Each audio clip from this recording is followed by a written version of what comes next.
So hello and welcome to another Valorant tips and tricks, I guess map analysis video. Of course, we've been doing this now for the past couple of days. We've done Bind, Breeze, and Ascent so far on how to attack those maps. And today we come to the newest map, Fracture. And of all of them, of course, this one is probably the most subject to change, or, my views might change, people's views might change, as obviously we play more and more of the map, and we get more information and data on what's going on in the map.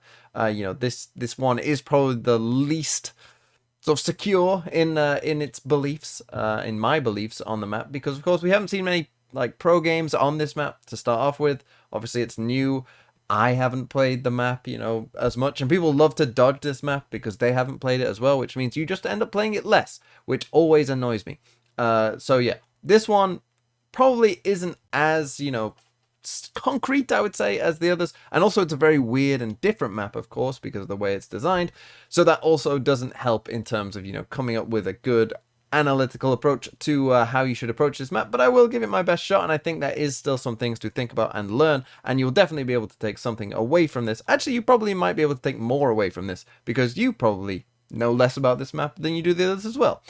So yeah, let's just dive straight in and get to the map analysis. First things first, though, let's look at the agent composition that was most seen, and we have Astra, Viper, Cypher, Raze, and Breach. This was the Fnatic lineup, and many teams ran a lot of different things, as you might expect on a new map, as people were, trying to figure out what suits them best. All teams did agree on Breach. That is one thing that they all had in common, and, many teams were running Cypher, and quite a few teams ran Viper and Astra, or definitely one of these. These two were very common as well. And then Jet versus Raze is basically, Jet is obviously overpowered, so some teams went with Jet. I think Raze is better on this map, particularly once, Jet gets fixed in some way, or if she does get fixed in some way, I think most teams will then lean on Raze for this map instead. So I think that this is a pretty good meta comp for this map. But let's move past the agents and into the map itself. Obviously, the attackers have 4 main ways to go. That's kind of the whole point of the map. They can go towards B in 2 ways, and they can go towards A in 2 ways. We'll get to the sort of extra parts that they could go to afterwards, but generally, they have from where the barriers start, they have 4 main ways to go, and the defenders spawn in the middle of the map, which is quite weird for a map design. Defenders get the quick rotations, but they kind of get pincered between 2 points, which is, I think, sort of the trade-off that the devs were going for here, and it's quite a ingenious, cool, different way to design a map. And when we look at the different choke points on the map, this, I think, is something that we can take advantage of as the attackers, and I'll get into why that is. I should say, by the way, that Fracture had a 60% win rate for attackers on this map in the Valorant Champions tournament, which was way higher than anything else. Obviously, that's because it's a new map. This happened with Breeze as well, where it was very attack-sided for a while, and now Breeze is actually 50-50 at the pro scene. So I think that probably a similar thing will happen, where, as people get more used to how to defend the map, they'll become better at defending. Generally, if there are any kinks in the armor, if there is any misunderstanding, that generally will favor the attackers more than defenders.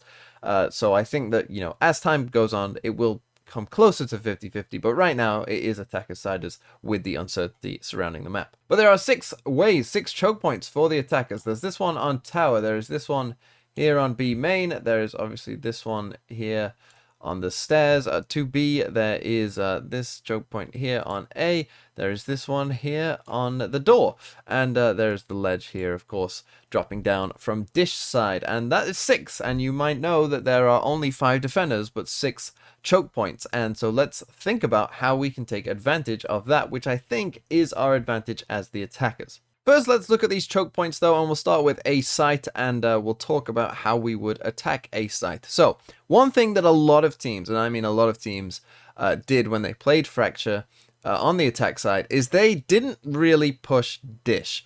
They didn't really like pushing this, and this is for good reason, right? This ledge here is a death trap. Most ledges are death traps in this game, and should probably be avoided doing a push into a place where you have to drop. The reason is that obviously when you are mid-air and dropping, you both have to look this way and this way as an attacker when you're dropping into the site. I mean, obviously some utility might mean that you don't have to, but in general, you will have to, and you don't know where they could be. The defenders will hear you drop. You aren't accurate while you're in the air, and as you land, you're probably getting your bearings and getting your surroundings and checking both ways, or three ways even, you could argue, which isn't going to be easy for you. And so what most teams did is, even if they were doing an A push, they would normally only send maximum 2 people to dish side, mostly 1, because it's just not going to be that favorable to you. Ideally, what some things that teams did was, as they were making the execute through the other side of A, it's good to have a player at the top of dish sort of watching, the defenders, trying to peek out on the defenders if they can without actually dropping down, sort of being like a cover fire, if you will, to the push from the other side of A, which I think is, generally what you probably should be doing, because the drop down is not going to be that helpful, I don't think, for you. Pushing from the other side of A, we obviously have 2 ways to go. Normally you will, get a fight here. This is quite often, a fight that will happen between attackers and defenders. It is a bit of a long-range fight where both sides have cover, so you might not die necessarily. It's one of those fights where, you might be able to shoot and get away and have the knowledge that, both players have knowledge that the other one is there, and that is something that will quite often happen. But once we've kind of made this initial push and maybe pushed the defenders back towards their own site, then we come to this choke point here, which isn't the easiest to push out of, I will be honest. You are given a bit of cover, you are given a bit of help by this wall here being angled like it is, and with this box here being angled like it is. It means that, normally you can just peek towards sight. It normally means that you only have one area to deal with, because it's very unlikely that a defender is sitting there, although thinking about it, sitting right under the ledge might actually be a good angle to play. But normally you're only going to have to deal with looking at one side as you're pushing out, which is actually quite good. But the problem is, of course, there is a vertical element to it as well, as the defenders can be on the top or the bottom of a site. And so that will create still some difficulties for you, but that is a bit of an advantage. But this is still quite a small choke point with, again, not a great area to fall back into either. So it's not ideal to just like full send it down this little pathway, I don't think, but it's not the hardest in the game either. It's what I would call like a medium choke point. It doesn't necessarily favor either, and it will come down to your utility usage and your opponent's utility usage and your gunplay and their gunplay. And then obviously we could also go through the door, and I think that what teams that were successful at pushing A did was they used all 3 ways. And I think that this is something that you should probably look to doing when you're pushing A, is just take advantage of, maximizing your space, maximizing the different angles the defenders are having to worry about. Of course, most teams are going to smoke off nest and the defenders spawn here. This is pretty standard. This is pretty much always going to be smoked off. And so the idea is, that if you send some through the door, you send some through a main, and you have maybe someone at the top of the ledge here, that then you can hopefully pick them off one by one, create chaos. If a defender is towards here, and they have to worry about this, they have to worry about this, they have to worry about this, that they're caught in a difficult situation. That is ideally what you're trying to do, is to create difficult situations where a defender needs to look in multiple positions to be able to deal with the push. And I think that you should try and take advantage of the different ways that you can go in as much as you can. Okay, now let's move on to B site and think about how we would go about attacking this site. Well, we have obviously the stairway here as a way to go and enter the site. We have the weird underpass as well, which I don't really know if it's a great thing to utilize a lot, because normally you're going to pinch from both sides either way. So it can, look, it's a useful tool to be able to escape out and play in a different weird angle, and maybe you can get out into here and maybe a defender pushes and you get a free kill. Like, there are things that you can use it for like that, but I don't really know that the underpass, I'm going to mention it too much now. So going towards B and going up B. This is a choke point that, it's quite wide, really, as choke points go. It's quite a wide choke point, and you do have this little corner here to sort of hide in. I really don't like that corner a lot of the time. I know a lot of people will go there when their push sort of gets pushed back. I actually think it's a pretty big bait, because defenders are always expecting you to kind of go here. And with good utility usage, particularly at the higher ranks, it's just going to be a death trap, to be honest. So actually, I'd prefer if people just sort of ran back rather than just hitting this corner, because I don't really think it necessarily works out that well most of the time for attackers. And particularly as people get more familiar with the map, I think it'll be even more likely that people just know that you're gonna be there and will just, grenade you, or they'll molly you, or they'll stun you, or they'll just make life hell for you in that corner and kill you for, daring to be in that corner. And so this push up B, I think that this should always be your secondary push from B. Kind of like it is with the dish side, I think that this should always be kind of your secondary push most of the time. And you should really focus on the side that has two sides. And this is kind of the big takeaway I've had with thinking about how to attack on this map, is that generally speaking, I think you want to attack and make your main push. You want to send most of your players to the part that has the multiple ways that you can enter. And Fnatic did this a lot. They really targeted this side of B. They really went hard on this side of B. And I think the reason they did that is because obviously there are the two ways to go, and that obviously creates conflict for the defenders. And what you're normally going to have as a defending team is, of course, you're going to have one person watching this side, you're going to have one person watching dish, you're going to have at least one person watching A main, you're going to have one person watching B main, whether it be through tower or whatever. And that means that you've got the fifth player and where they go.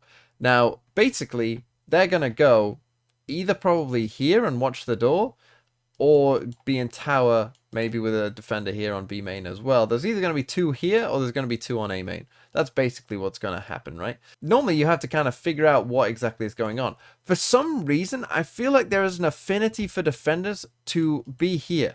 Because normally what will happen is the player playing A main, if they get pushed back off this spot and have to retreat at all, they have no control over where those attackers are in A main, and could easily, fake running out the door. They could just run out the door, and then you're in big trouble, right? Because if the attackers are here already, a player playing on site now all of a sudden is dealing with a lot of different things coming at them. And so I feel like there's an affinity for defenders to try and help them out by putting a player up here in nest and, making sure that swarm attack through the door doesn't come.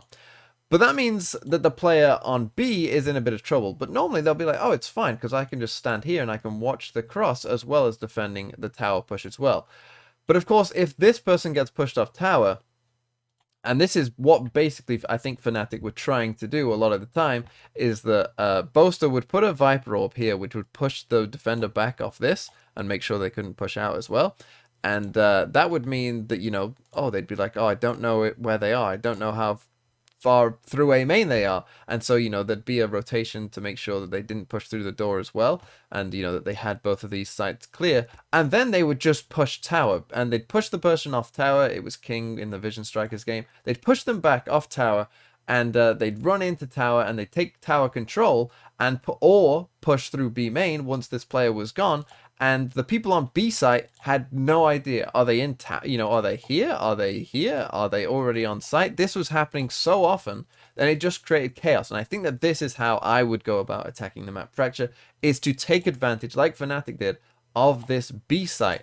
And, try and push back the person off A main. And then, once the confusion has been created of where might they be on A, then push this top B site and send most of your players towards this top B site. I think that will be generally pretty good for you most of the time. And the reason I'd go for B over A is because, of course, on A, there's a sound queue. There's a sound queue when you go through the door. There is no sound queue for tower. You can go up that rope silently if you want. And you can make your way all the way potentially to here, and the defenders not know about it if they aren't defending this map correctly, which they probably won't be at this point in time. As time goes on, they probably will learn, but at this point now, you could probably maybe even sneak all the way through tower. And what does a defender, the defender who's trying to watch B main, they might be playing like, somewhere close like that. They might be playing somewhere here. They might be playing behind these boxes. Well, they're dead if you're all the way through tower. That's a free kill. They won't be expecting you at all. And they'll probably be asking their teammate, how did that happen? And so that is how I would go about attacking on this map. But one thing I should also mention very quickly is to watch out for defenders' aggression. Defenders will often on this map try and be aggressive. They will try and, take space because they don't want to be confined to just their site and their spawn. They will try and, normally like push out a bit, try and take, control of one of the 4 different ways. And I think you should want to stop that, or at least know about that they are doing that, right? And you can do that by just sending at least one person to each of the 4 sides to start off with. Say play passive, don't try and push them or anything, don't get aggressive on them, but just listen out to see, am I being aggressed here? If you are, obviously fall back. You can maybe even cross the rope if you have time, and you know, escape your attackers if they really are full pushing you, and that's something that I would recommend doing.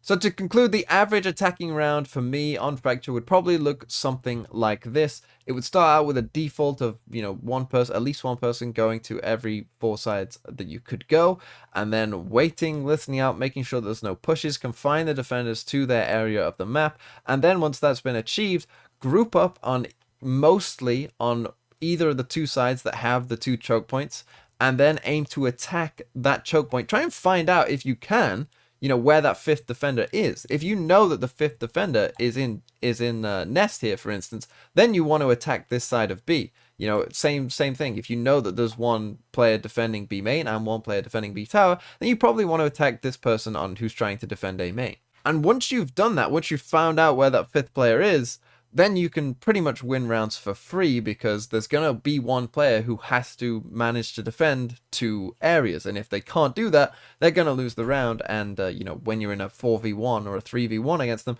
you should win that fight, especially when you can go 2 ways. And that hopefully will mean that the round is won. And so that's how I'd go about attacking the map Fracture. I don't even know what map is up next, but there will be one tomorrow as well. So keep your eyes peeled for that.